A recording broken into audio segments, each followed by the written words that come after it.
Diz que é uma dor daqui do primeiro ano. Não faz o que é a pastoral da criança para a senhora?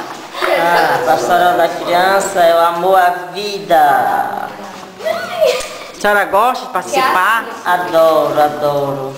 Deixo tudo na vida pela pastoral. E venho participar. Foi amor à primeira vista, pastoral.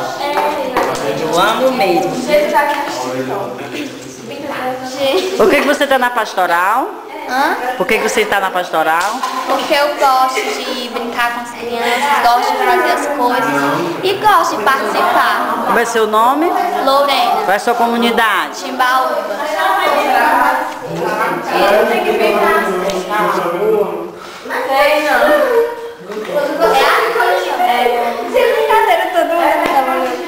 Olha, tem que colar, Não, era pra ter cortado o calor. Mas é porque o molde estava assim, ó. Aí fica tão fofo assim, ó.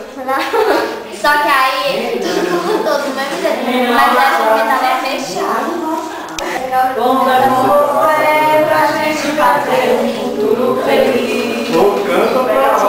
Meu nome é Ana Maria, pertenço da comunidade do Cordão Barão.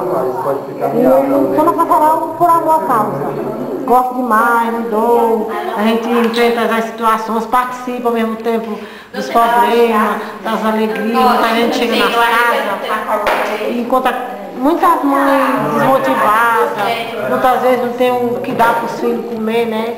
E quando a pastoral, a gente entrou no pastoral da criança, eu diria que mudou muito, né? A gente trabalha, as famílias, a gente faz nosso peso, né? Que a gente não chama o peso, e sim a celebração da vida. Então, para muitas mães é uma novidade. Se arruma, sai de casa, a gente se reúne debaixo do cajueiro. E é muito boa a festa, né? Graças a Deus. Mas todo mundo é bonito, né? Ah,